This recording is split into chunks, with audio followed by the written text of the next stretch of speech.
Why do we need an EMEA edition? Well, one of the reasons I think we need an EMEA edition is for the purpose of the student. If the case studies and the text is a completely US dominated edition, then there's a barrier between the student and the application of the knowledge. So in this edition, what we've done is we've introduced a range of applications called apps into the text, which are of an international nature, and they tend to de-Americanize the text. So for example, in the subject of culture, we've got a beautiful case of fiat and culture change in fiat, which is a really international example. We've taken out most of the elegant health case apps and replaced them with European examples. And these tend to give a completely different flavour of the health sector, because health in the US is an industry and is called an industry, and is not the case in the rest of the world.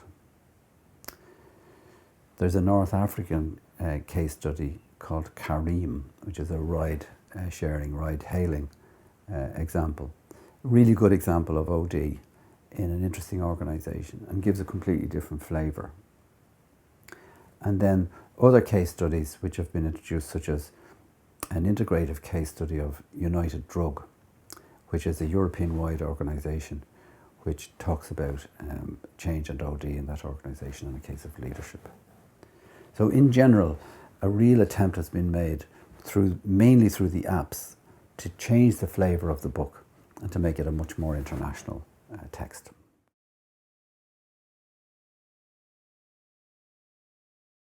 Some of the changes and innovations in the text, I've tried to modernise it. So because OD is a constantly evolving process, I've introduced dialogical OD for the first time into this text. And the text under Cummings and Worley has been unashamedly positivist and diagnostic in the way it's looked at problem solving in organisations and in organisation development itself.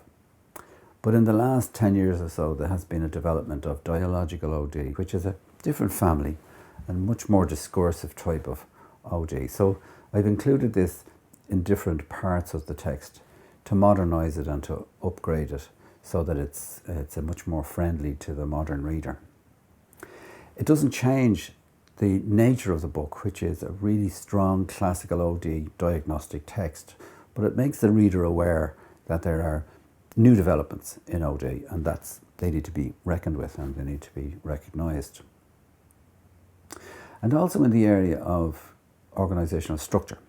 So, for example, I've introduced the concept of holacracy, and this is a new organisational form, a bit controversial, but it has enlivened that section on organisational structures.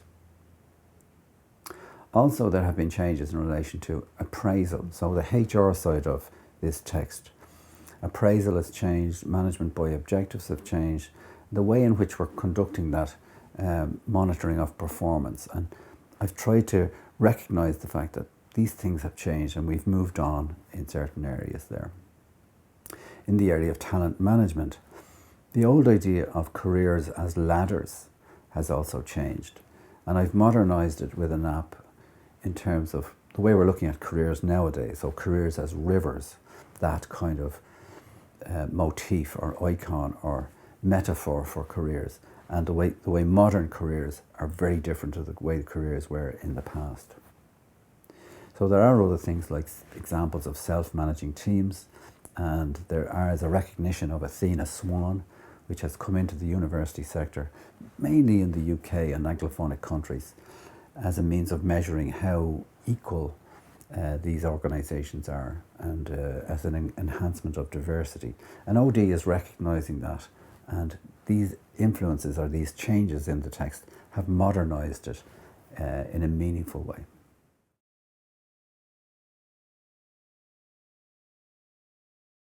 How does this text differ from other texts, other competitive texts in the space? And one of the ways I feel it differs is in terms of age. So this one will be 2019, 2020, and some of the texts in the same space are in the last decade. And I think books on change, which are 10 years old, need to read themselves because they're too old. So the other way in which they're different is in terms of the topic. So some of the competitive texts are about change management. And change management is different to organisation development. Change management is about a very single type issue.